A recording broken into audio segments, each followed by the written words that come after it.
بسم اللہ الرحمن الرحیم. ناظرین، وی لاگ نمبر 77 اور تیسری قسط ہے، اور ہیڈنگ ہے خلاصہ تفسیر. صفحہ نمبر ہے 58. معارف القرآن جلد دوم، سورت آل عمران نمبر 3 اور آیت نمبر 37.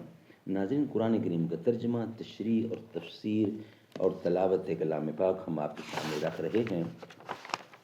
اس کتاب کا ٹائٹل ہے معارف القرآن جلد نمبر 2، سورت آل عمران سے لے کر سورت النساء تک.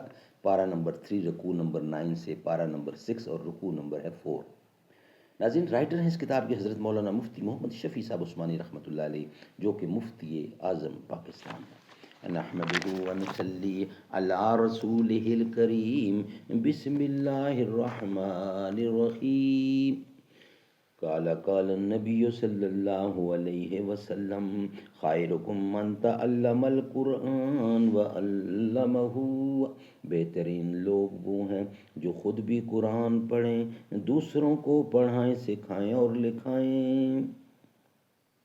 چاند کہتا تھا نہیں اہل زمیں ہے کوئی، کہکشاں کہتی تھی پوشیدہ یہی ہے کوئی.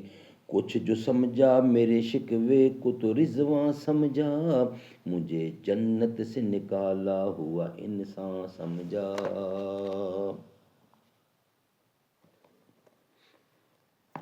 خلاصہ تفسیر. حاصل یہ کہ حضرت مریم علیہ السلام کی والدہ ان کو لے کر مسجد بیت المقدس میں پہنچیں، اور وہاں کے مجاہدرین و عابدین سے اور عابدین سے، جن میں حضرت زکریا علیہ السلام بھی تھے، جا کر کہا کہ اس لڑکی کو میں نے خاص خدا کے لیے مانا ہے، اس لیے میں اپنے پاس نہیں رکھ سکتی، سو اس کو لاتی ہوں، آپ لوگ رکھیے. حضرت عمران اس مسجد کے امام تھے، اور حالت حمل میں ان کی وفات ہو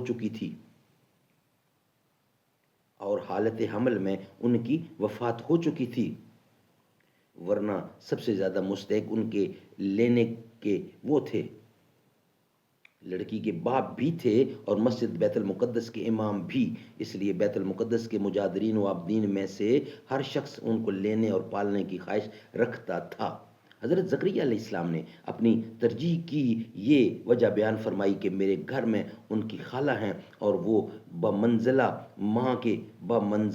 ماں کے ہوتی ہیں، اس لیے بعد ماں کے وہی رکھنے کی مستحق ہے. مگر اور لوگ اس ترجیح پر راضی اور متفق نہیں ہوئے. آخر قرآن اندازی پر اتفاق قرار پایا، اور سورت قرآن کی بھی عجیب و غریب خلاف عادت ٹھہری، جس کا بیان آگے آئے گا. اس میں بھی حضرت زکریا علیہ السلام کامیاب ہوئے.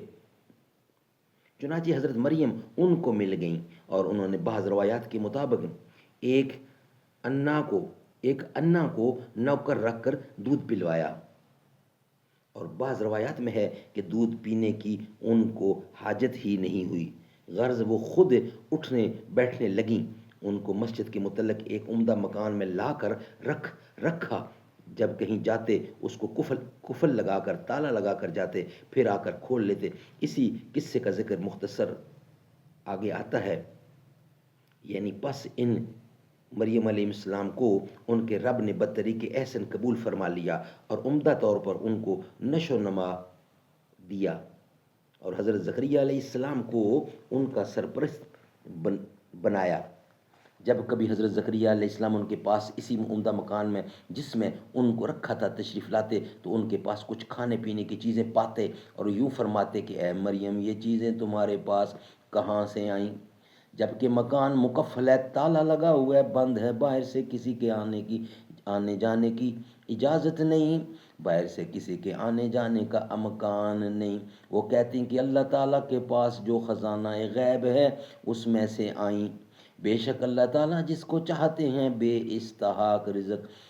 استحقاق رزق عطا فرماتے ہیں، اور جیسا اس موقع پر محض فضل سے بے مشقت عطا فرمایا. سبحان اللہ، سبحان اللہ. ناظرین، یہ تھا ویلاگ کمپلیٹ 76، یعنی تیسری قسط مکمل ہوئی. انشاءاللہ چوتھی قسط میں بقیہ حصہ ہم آپ کے سامنے رکھیں گے.